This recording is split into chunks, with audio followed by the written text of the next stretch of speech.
recorded. So it's all yours. Okay. Can you see my presentation? I don't know if it's possible to see. Hello, can you see my PowerPoint?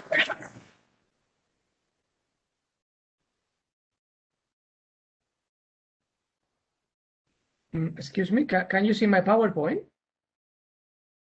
Yes, no problem at all, Rubén.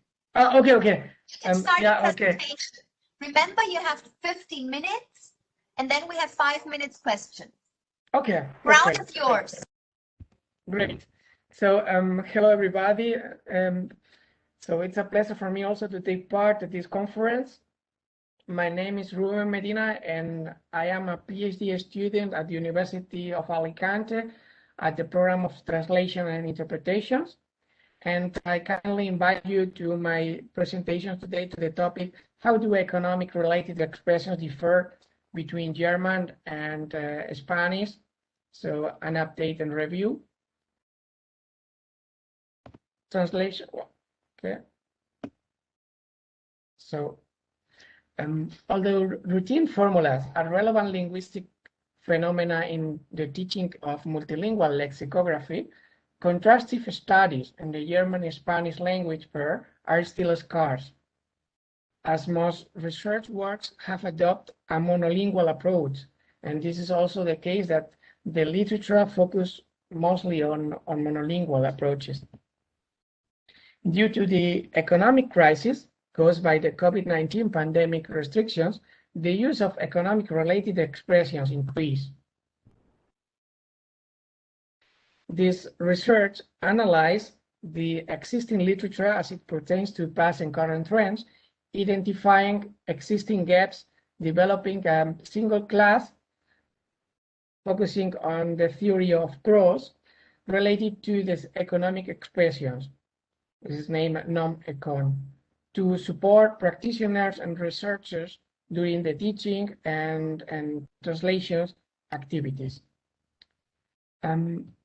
Do academics and translators in particular are aware of using and translating phraseological expressions in a correct way? Is there an increase of using phraseological expressions related to economics in the last years due to the pandemic and economic crisis? So this research work aims to review and analyze the past literature on Spanish-German phraseology, determining which definition of phraseology best fits the purpose of this research, and also collect evidences of Spanish-German phraseology by compiling a database through a two-way content review of Spanish and German dictionaries. So one way from the German point of view, and the other way from the Spanish point of view. This research aims to make new contributions to the current literature in order to help academics and practitioners improving their teaching and translation skills by producing a list of Spanish-German phraseological units in the area of economics. This research work is part of my thesis and follow the design science research model according to Piffers et al., which is split in 6 steps. First of all, identifying the problem and motivate. Second, defining the objectives of a solution. Third, design and development. Fourth, demonstrations. Fifth, evaluation. And the last one, the communication. It maybe it's not possible to see at all, but this is the structure of my thesis, and it's split in 4 steps. The first of all is the introduction, which will be focused in the managerial relevance of equivalence translation and contrastive studies of translations in English, German, and Spanish. And in the second part, it's split in research works, like this one, which I will present today, and another different research works, which are all of them focusing contrastive studies on translation. And then the part of conclusion and implications is at the end, the appendix. The methodology followed by the research is focused on a literature review in the ProQuest and Google Scholar academic databases. And in this research work, the mixed methodology proposed by Rojo was applied. In other words, a literature review was conducted and the phraseological units were verified and validated by a group of practitioners and experts from a polyglot firm in the way. So people who are polyglots, who speak Spanish and German, and is based in a firm which is located in Germany. Yeah, the method which is followed belongs to the definition of Miles and Hubersman methodology, which is split in 3 main steps. First of all is the data reduction. So qualitative data was validated through a set of interviews and with a polyglot group of experts. Data display, the analysis of mass data was displayed in the form of tables, charts, and other graphical formats. And by the end, conclusion, the analysis review was the basis to draw general conclusions, verify and validate the study. As part of Artifact, this is an example of this list of economic collocations, or for instance, it's split in columns, alphabetical filter for German, like Leben, alphabetical filter for Spanish, vivir, Spanish expressions like like vivir a lo duque or pasárselo en grande, the equivalence in German, and also some examples, and also the option of the classification, which is in this case in the field in German, belongs to the economic money, so in Spanish, economía, dinero, patrimonio, opulencia, which is also one of the goals was to categorize the collective expressions in different fields and subcategories, and also look for them for using some of keywords like in Spanish opulencia, and also identifying the occurrences of the search expressions. Another example, like Leben and vivir a lo gran señor, wie ein Fürstleben, jemanden wie ein Fürstleben, vivir alguien a lo gran señor, and in this case is classified in the term economic, money, and patrimonio, opulence. And in that case, the occurrence of these expressions was of the 12,800,000. Yes, another kind of classification, which is follow the definition of gross lexicon grammar theory. So was also made, and in this case, the collocations are also categorized according to gross. In this case, in different categories. So, like the first of one defined is human, or human, animal, vegetable, concrete, locative, and abstract, and some examples of them, like human, vivir como un patriarca, animal, that is like wie die Made im Spechleben, live like a maggot in bacon, como el gusano vive en tocino, vegetable, in Saus und Braus leben, Braus is sample is regadera, watering can, in concrete, for example, pasárselo en grande, Locative, Juan trabaja en esta empresa, viviendo de lujo. Abstract, vivir en la gloria, which is abstract. This is an example of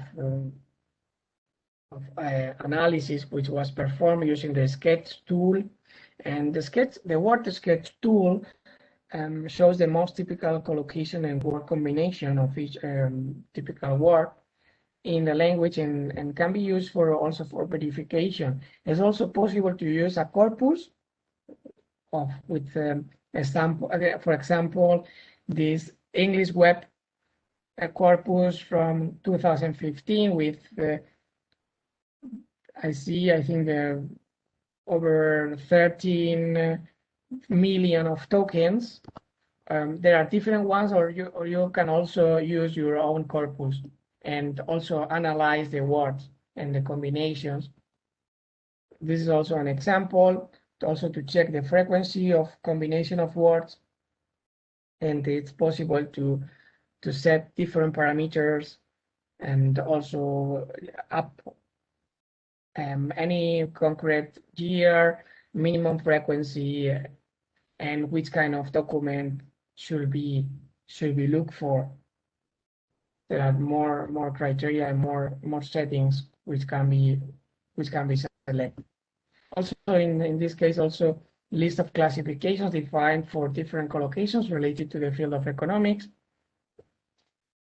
These are also categories like economy, money, fortune, poverty, and for example, a subcategory from poverty will be difficulty, or another example is economy, money, fortune, become rich, and another one will be, for example, money invest, or money spending much, spending little, economy, money spending without wanting to do it, and another one, so money spend, waste, or money borrow, money pay. So in the case that also for future fellows, for future researchers, could also use this definition of categories to categorize the collected collocations and phraseological units.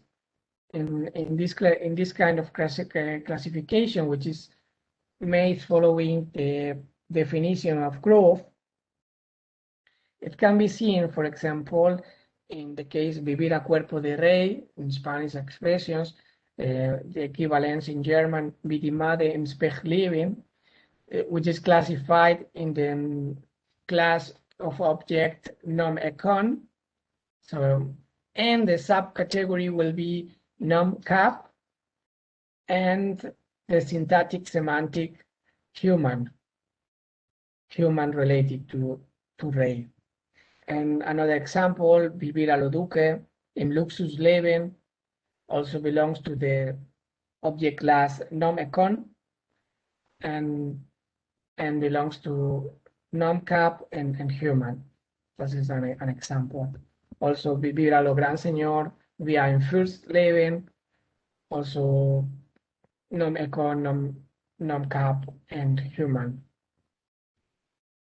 And I'm coming to the conclusion. So our findings have highlight that there is a trend to use also CAD tools for doing these translations, also from phraseological translations, which also can integrate artificial intelligence solutions like DeepL to perform translations quickly. Also, this can be useful for teaching and also teaching online. Also, teaching and interchanging information through ICT platforms like Skype, like Zoom, and also learning using tablets, or learning through mobile phone learning or podcasts from everywhere. And this is also a trend which can be observed, the mobile phone learning methodology. And this research work is verified and validated by the performed case study. The research presents relevant dimensions and also factors to be studied and evaluates possible outcomes when approaching online teaching, I'm sorry, and the classification of phraseological units. This study contributes to enrich the literature related to the phraseological units in the language pair German-Spanish by developing a list of German-Spanish expressions related to the field of economics. So this is a summary of some of the references I use, which mainly to highlight the contribution of Gross, so Gross from 1975 and 1995, and yeah, so I'm coming to the end of my presentation. I thank you very much for your attention, and I am very grateful to hear any questions for you. So please don't hesitate to contact me if you have any question, and thank you very much. Thank you very much, Rubén, for your presentation. What an interesting research topic about the phraseological units in the economic field. Do you have any questions for Rubén? Thank you, Rubén, for sticking to the time. That is very important for this conference. Are there any questions? Rubén, it's been a question, yes? Yes? Who wants to question something? No? We can't hear you. Will you write a chat? No? Mm-hmm. So we have a few minutes. So Rubén, are you very? Is your PhD in almost finished, or are you in the middle or in the beginning?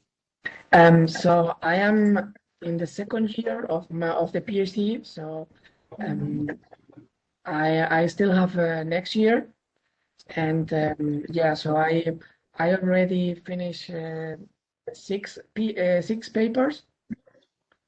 So yeah, so I am somehow in the middle. Great. Good. We have no question, just 1 minute left. Okay. Great. So we go. Yes. Is there a question? Is there a question? Okay. The next speaker is Maria Veladaki from the university, or she's doing her PhD at the University of Thessaloniki in Greece. We welcome you, Maria, here in Spain, Alicante, and we are looking forward for your presentation. Thank you very much. I'm trying to load my presentation. Can you see it? We can see it. Okay, then I so can Maria, start. With the time, 15 minutes and then 5 minutes. Do you want me to do like this? Can you see me when you project your PowerPoint? Can you see me? Yes. Okay. Yes. So when 5 minutes, I do like this, and then it's just 5 minutes left. Yes. As I know that the audience is not in Greek, so I'll try to keep my examples to a minimum so that I will not bore you with explaining, with a lot of explaining the Greek language. My presentation is about the translation of international law documents on the way that they have been translated into the Greek and the Cypriot state, as both countries have the same official language, have Greek as their official language. And I'm using the example of international law, which its translation process is very different than the one of the European law. In European law, all languages are considered equally authentic, but in international law, the drafting language is usually English or French, and then all other languages are considered as translations, not as authentic documents. So this is a structure of my presentation. I'll start with a few points about legal translation and the Council of Europe, that is the body, the legislative body of the convention that I've used as an example. I'll try to explain some the differences between the legal discourse in Greece and Cyprus, which has been strongly affected by historical and political reasons. And then I'll use some examples from the Oviedo Convention for the protection of human rights in the biomedical field.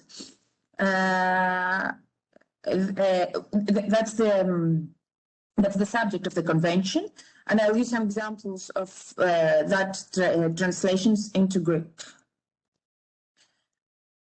So, legal translation is a huge field of the translation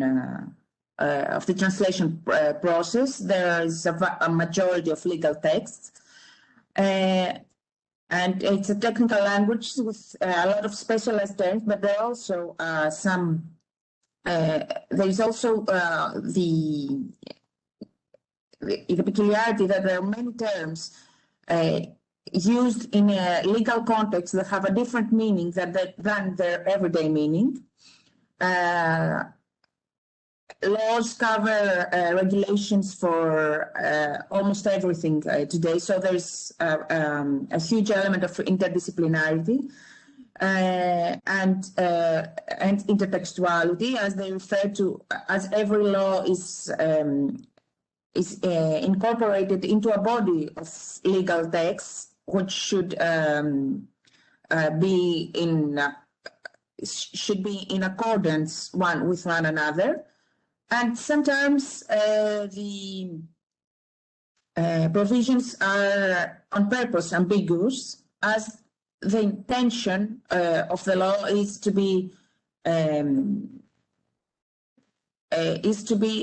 cover as many cases in the future as possible. This is a categorization of the criteria that the translator of legal text should have in mind when trying to translate a legal text. They should take into consideration the legal world in which the document pertains, if it's the international legal order, the European legal order, the national legal order, the legal system, if it's a common law system or a European continental law system, the type of the text, the area of law it covers, the discourse, and the text function in source language and target language, the terminology, and the standardized phrases that are used in each country. Legal terminology is only a subset of the legal language. It's not the only factor that one should have in mind. And there are two categories of legal terms: the strictly technical terms and the semi-technical terms. Semi-technical terms are terms of everyday use, are words of everyday use, but sometimes they have a different meaning when used in a legal text. The sources of law are the texts that set legal rules. For example, there's the laws, the presidential decrees, the royal decrees, the ministerial decisions. It is very rare to be assigned the translation of a law from one language to another, as each law has its power within the state that has voted for it. So the problem arises in the area of international law. The international laws are produced in the international legal order. These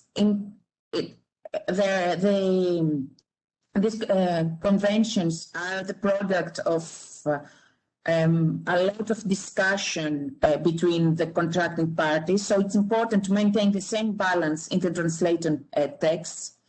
And the translators are, as in most countries, the international law is above national law, has a stronger power than the national law. The translators have a decisive role into forming texts that have such a significant legal power within its state.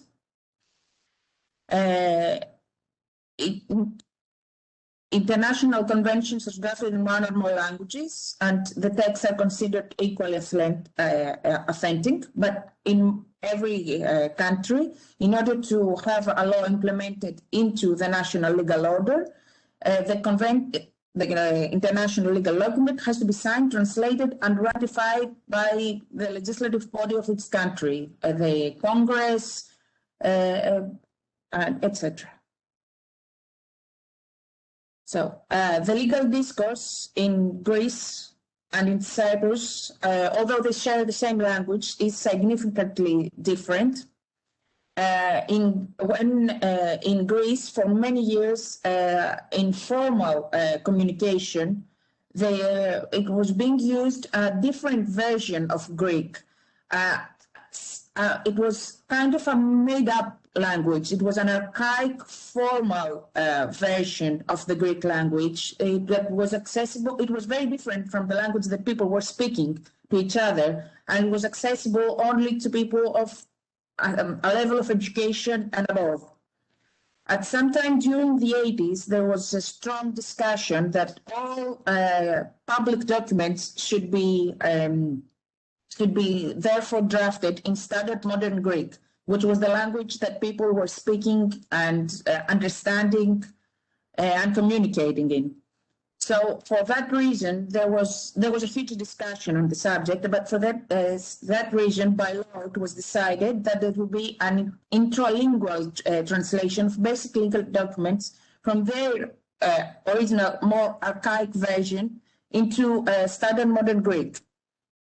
But there have been a lot of formal elements of remaining from this form of the Greek language have remained in law texts and are being reproduced even today. In Cyprus, the situation is very different.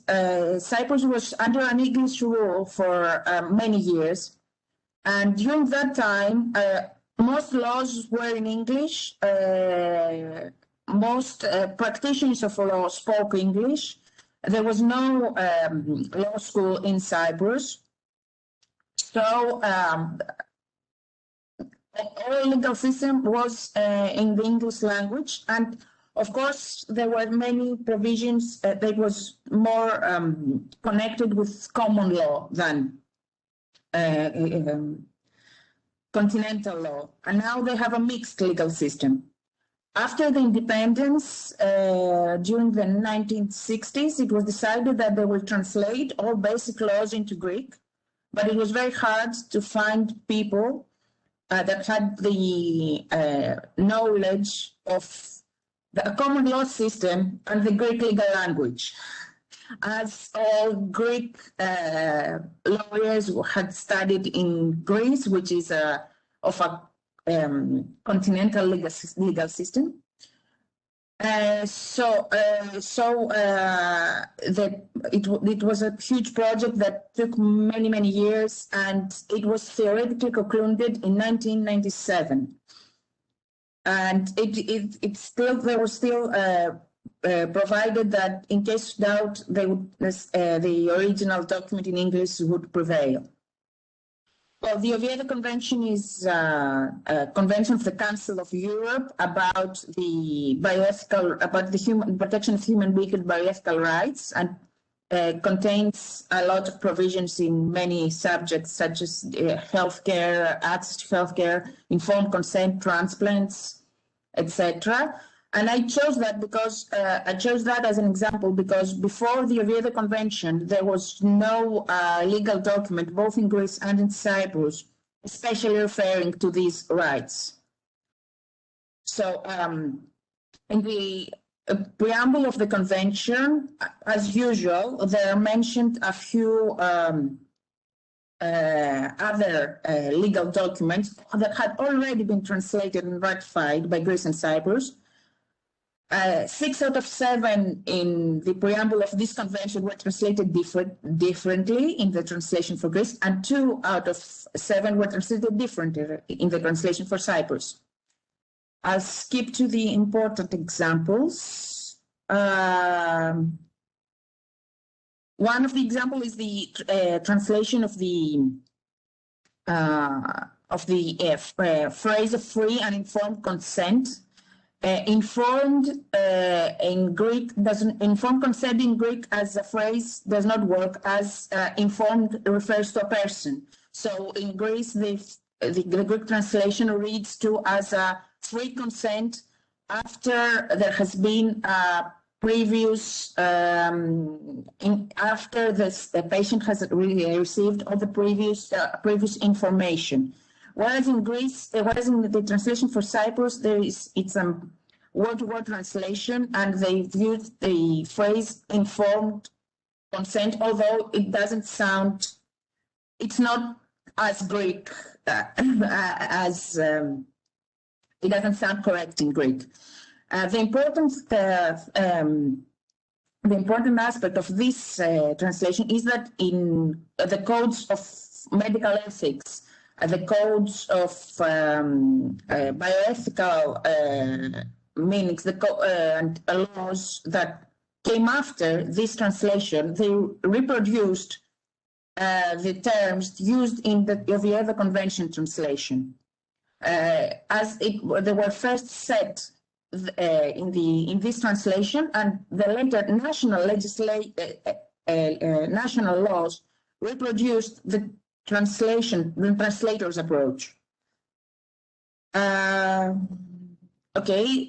This is the example of the emergency situation. In Greek, is translated as an emergency situation, but the translation for Cyprus is translated as a situation of a condition that no one was able to foresee, unforeseeable situation, which is kind of different. It changes the focus. Here in the Greek translation, they have omitted the translation of the word collected, which leads to a completely different provision. Here also in the translation for the Greek language, as a multidisciplinarity, they refer only to the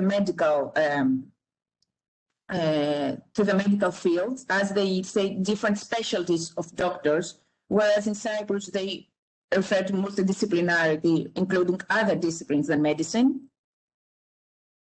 Here, the word unable to consent in the Greek translation is refers to people that are not able, and in the Cypriotic translation, it refers to people that have not the capability to consent, which is also different. And here, it's really hard to explain, but the Greek translation actually is structured in a way that that means the exactly opposite than the original document. Then concluding, in the translation of the Oviedo Convention, there were mistakes and omissions that could have been avoided if there was a better editing of the text. There was some inconsistency in relation with previously translated legal documents of the same translating bodies. And the translation of the Oviedo Convention had a strong impact on future national legislating, in the future national legislation. Therefore, for the translation of international law, international law is of crucial significance in today. So, as it contains provisions for many aspects in public and private life, every state signing a convention has the obligation to respect the original meaning of the convention. So therefore, it's necessary to have for every country to adopt an adequate linguistic and translation policy in order to ensure the quality of the translations and the proper translators training on the subject. Thank you. Thank you, Maria, for your very interesting talk. And I think you're very enjoying it, your research topic. It's very, very interesting. And are there any questions you want to pose for Maria? Are there any questions?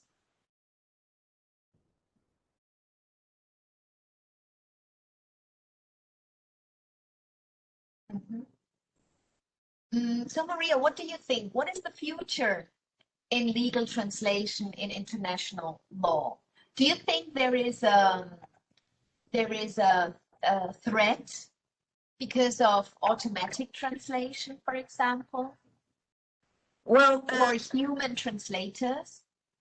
Especially in Greece, I think there is in Greece and much less in Cyprus, but especially in Greece, I think there is a threat for the lack of because of the lack of attention to the subject. This translation was done in in the year 2000. We had computers in 2000. People were able to refer to other documents in the year 2000. So, and then the body that voted for the translation probably not even read it. There is a lack of concern, there is a lack of attention to the quality of these documents, which can lead to very strong legal consequences, as in a court, the judge is obliged to use the Greek translation, and even if there is a judge that is very adequate language and can refer to the original document, it shouldn't be up to his or her own interpretation of an original document. It should be a uniform. Each law should have a uniform meaning in order to have a uniform application. I think that, especially in Greece, we're very far from introducing machine translation. The first step should be to refer to the humans that they do exist, that have the adequate training to be responsible for such translations. Mm-hmm. Good. Thank you very much for your answer. So we move to the next speaker. The next speaker is Oliver Carreira. He's doing his PhD at the Pablo de Olavide, and he comes with a very interesting talk about transcreation. So, Oliver, it's your floor. Off we go. Okay, thank you, Antonia. Can you hear me around there? Yeah, okay. So, first of all, thanks for being here, for attending this presentation, and thanks to the organizing committee of the Congress.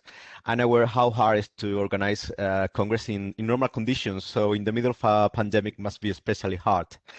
So my name is Oliver Carreira. I am from Pablo de la Vida University. I'm a PhD student there, and I'm researching on transcreation. And today I'd like to share part of my research on the topic on mainly two areas, workflows on transcreation and quality. So in this presentation, we'll talk about four main areas. First of all, I'd like to give you a short introduction on the concept of transcreation for those of you who are not acquainted with the topic. Then I'll give you a very quick panorama on the situation of research on transcreation, and then we'll get on the proposal itself. I'll talk to you about how we have approached the topic, and finally the results we have achieved and some of the proposals we have for future research. So the most important question: what is transcreation? Well, transcreation can be approached from two different approaches. Sorry, one is transcreation as a service. This is the most common, most known approach, and it's mainly a way or a practice where a creative approach is followed to produce a creative adaptation, normally of marketing, advertising, and sales content. For example, the prototypic type of transcreation, like the standard text type where transcreation is applied, is the slogan, and you have there an example for we have here an advertisement for an iPhone 12 from Apple. And we have an English slogan which says "It's a leap year," and it has been transcreated as "Un salto al mañana." For those of you who don't speak Spanish, "Un salto al mañana," the literal translation into English could be "a jump to tomorrow." So technically, this could not be like a standard correct translation, but it could be a good example of what a transcreation is in the advertising field. So that is the one of those approaches to transcreation. The other one is transcreation as a strategy. This is perhaps a bit more complex. I'm not going to really get into that, but just so you know it, there is this another approach. Transcreation as a strategy mainly means using the ideas of transcreation as a service in other domains considered as creative, where usually we have another denomination for that kind of practices. For example, there is very interesting research on how transcreation is used in audiovisual translation, in video game localization, and in literature, and in many other domains where that are not even considered as creative. So it's a very interesting approach, but as I said, we will not get into that. Just in case you are writing references or things like that, there is a full list at the end, so for your convenience, okay? So how is the panorama of the research in transcreation? Well, we have mainly three areas. The first one, and where we find most of the academic production, is the concept of transcreation and the characteristics that define this practice. And there is a lot of production there. I just included some of the authors I consider more relevant, but there are much more. Then we have a practical application of this research, which is how to teach transcreation, and there we have three main proposals: the one by Moron and Calvo, Huertas, Barros and Vine, and Botella et al. And finally, and the area where we are focusing this proposal is workflows and quality assessment, and there academic production is quite reduced. In fact, I was only able to find this excellent work by Pedersen, who did an ethnographic research. That means he went to a transcreation company and he described the process there. And while this research is extremely interesting, the problem is that it just provides a very limited vision on the topic. So we decided to research on this in order to try to provide a different approach to these two topics. So and this could be our proposal. The idea is to learn more about the workflows in the language and advertising industry concerning transcreation. That would be the first point, and the second point would be what I like to call the holy grail of transcreation, and that is how do we measure what is a good transcreation? And that means determining if a creative work is good or is not good, something which is terribly hard to do, but well, at least we are trying to progress on this thing. So how are we going to do this? Well, we took a social approach. This means we interviewed a series of transcreators, professional transcreators, and we chose a small sample because this was just exploratory research. And the idea is that most of our information concerning transcreation comes from two sources. One is the industry, understood as big companies, and the second is scholars. But in many cases, these individual professionals are just left there. We don't know what they think, and we believe they can provide really interesting insights on the topic. So this was a conscious decision on our part to ask this collective, so we can check if there are differences on their views compared with the information we already have. So these were our questions. I will just pass this slide because I thought I had 20 minutes instead of 15, sorry. Yeah, but mainly the results we achieve from these questions are summed up here. So first result is that most of our participants works in the language service industry. They have some contact with advertising and transcreation agencies and similar companies, but that seems to be like a minoritarian area of work. So most of our information comes from a linguistic point of view. It seems to be confirmed that there is a specific transcreation workflow if compared with a translation one or a linguistic one, and that's very important because we were not aware if that was the case. And that is linked with the idea that there is like a standard list of materials that are included in each transcreation project. And there is very important the concept of the brief. And we'll talk a bit more about that in a second. Then communication is another element that seems to distinguish the transcreation workflow from another types of workflows. And then on the quality assessment area, despite, as I said, it's a kind of subjective area for evaluation, there are some elements that can be distinguished and relied upon to determine if a project was good or not. And these include, for example, following the brief, using the right tone of voice or the expected tone of voice, providing a rationale for transcreation options. And quite curiously, creativity does not seem to be an element to determine if a project was good or not. Or, I mean, it's there, but it's not that important. And that was really surprising. Then we asked also the professionals if they thought it was possible to develop an universal method for quality for transcreation quality evaluation, and they said they would love to have that, but they thought it was really hard. And well, I completely agree with that. So I hope we can progress on that area. And finally, professionals provided a list of those skills defining a good transcreator. And again, there is a small surprise here. They mentioned by order language skills, market knowledge, copywriting, and finally, creativity. And again, creativity is in the last place. There is this idea that a transcreator must be a creative person. And of course, they had to be. But it seems that there are other sets of skills that go first in terms of priority. So, from these results, we get two main conclusions. The first one, it has to do with the idea of transcreation workflow. What you see right now is the workflow described by Pedersen.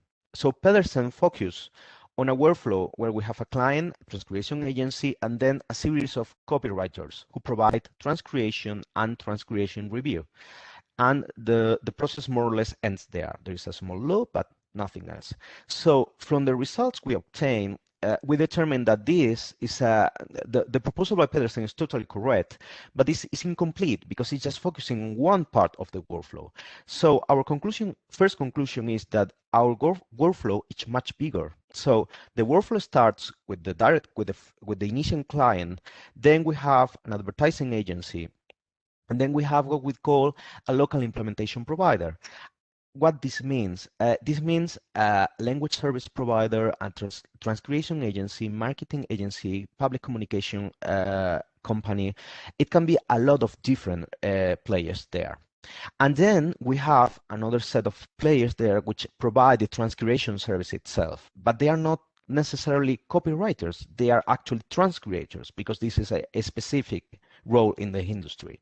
So we have someone providing transcreation and another person providing transcreation review.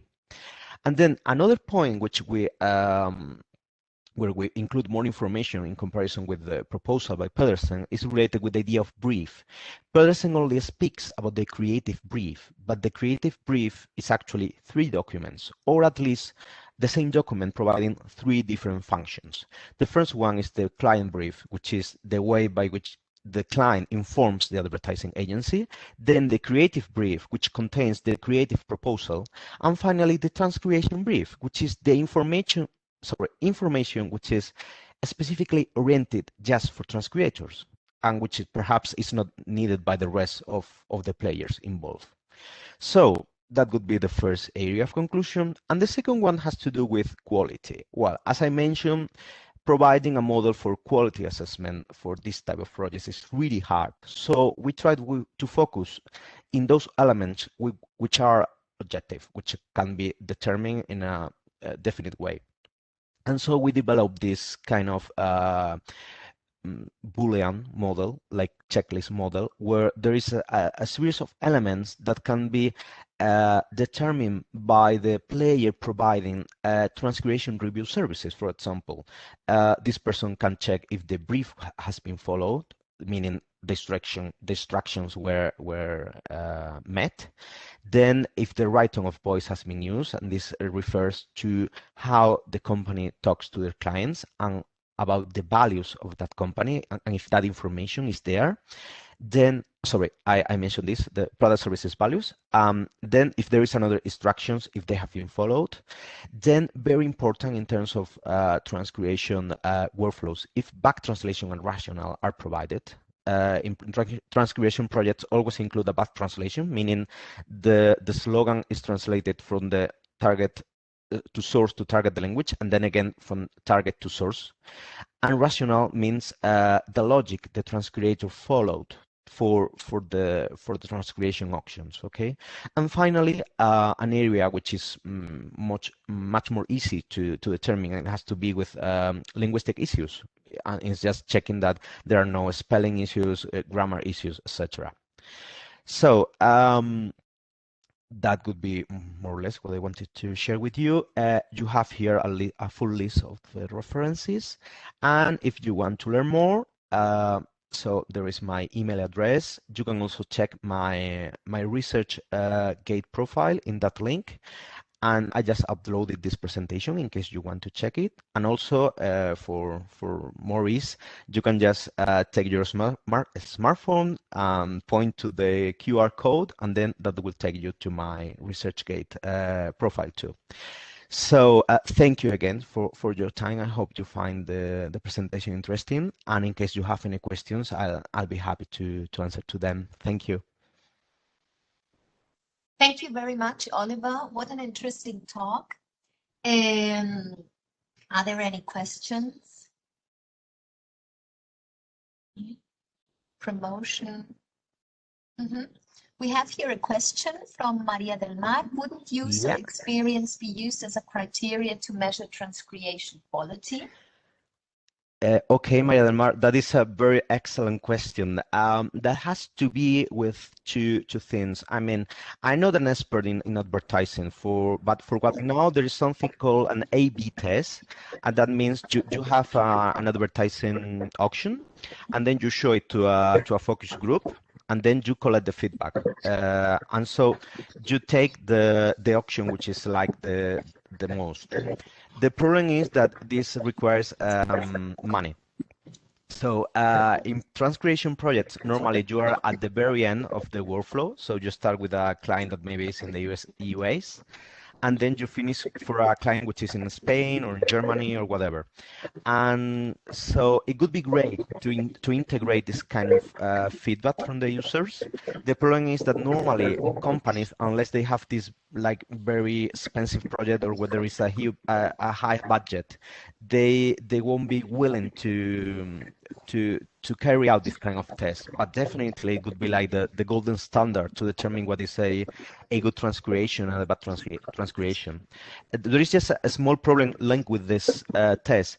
You have to be very sure that your focus group belongs to your expected target segment, because if not, that won't work. Thank you very much. Is there another question you want to pose to? Thanks for your presentation, Oliver. It is very interesting relating to back translation processes. Until what extent do you think they're useful in this industry? Well, they are not just useful, they are essential, because they are a tool for communication. Imagine I am a client, for example, I am someone from Coca-Cola, and I'm creating this new Coca-Cola, which tastes like pineapple, I don't know. So I have this new slogan, and I'll give it to you, so you transcreate it into, for example, Chinese. I have no idea of Chinese, so my only element of assessment on your work is two elements. The first one is back translation. Back translations allows me to understand what are you saying in Chinese. And then you have rationale, which conveys the logic you follow, the values you integrated, the tone you used. So without that translation, there is no transcreation, at least transcreation as a service.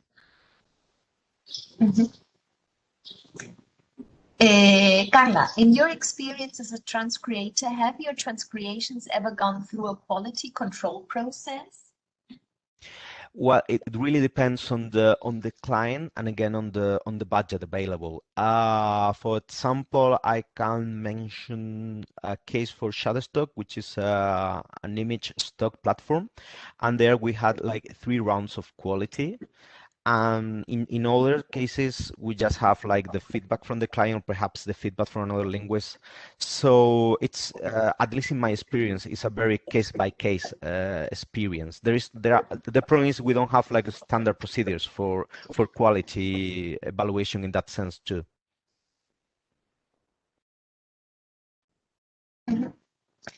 Laura, is any translator a good transcreator? What would be a good training for you? Well, that's a very hard question. I guess any translator who does not focus just on the linguistic part of our work, which is just essential, of course, but on the intercultural part of the work, and also on understanding what is the purpose of your work. In that case, I believe if you have those 3 conditions met, I believe definitely you could be a very good transcreator. The main difference between a translator and a transcreator, I would say, is that transcreators, we are extremely conscious that we are agents of a sales process. We are like marketing people. So what we do is we help our clients to sell their products in another culture.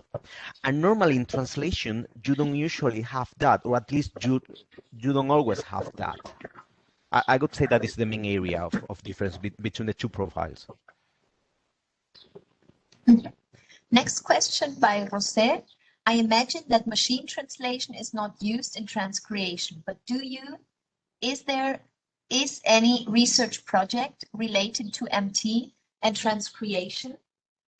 Well, that I'm aware of, I believe there is nothing on the relation between machine translation and transcreation. Initially, I would say there is no purpose on researching that, but I recently read some projects, for example, about the use of machine translation on audiovisual translation, for example, which is an area which traditionally has been called like, okay, there is no place for machine translation there. And we realized that there's actually some space there. So I don't know, but perhaps we should research there, because maybe as an initial tool to initiate the project of transcreation, it could be interesting, but definitely I don't know. So I cannot provide more information on that. Sorry. Any questions? Any questions so far? So we are not running out of time, because the participant Jenny Wong is not here. She hasn't joined us. So we still can pose questions to our three panelists, to Rubén, to Maria, or to Oliver. Any questions? No? It's a good opportunity. We see the three panelists have really funded knowledge about their research field. So no questions anymore. So you see, well, I also posed Maria the question about MT, but not with the idea of MT as such as it, but as post-editing, because I think MT by its own won't make the job. I think there's post-editing needed. So to the three of us, the three of you, do you think that machine translation and then post-editing could do the job? Is it a good tool? Is it a good process, a good procedure for translation, for our field of study, the study of translation? What do you think? I go one by one. Rubén.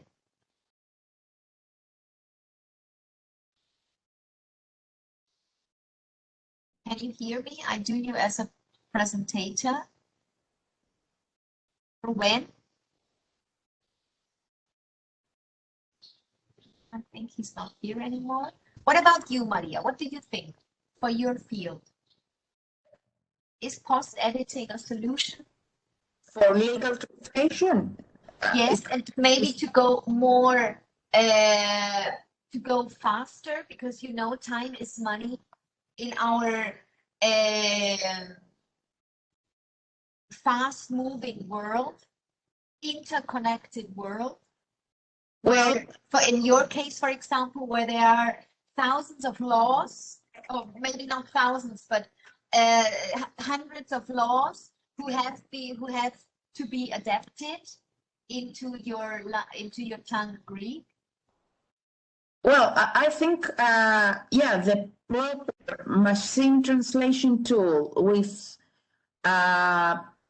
post-editing from someone with a little bit of a background in law or for specialization in law could do the job.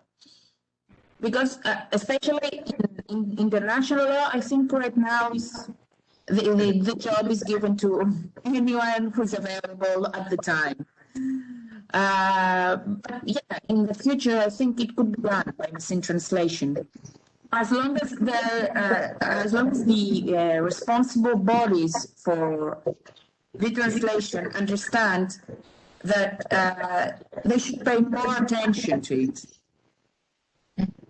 Okay. I mean, as long as they don't use just any machine translation tool, but a well-adapted machine translation tool on the field.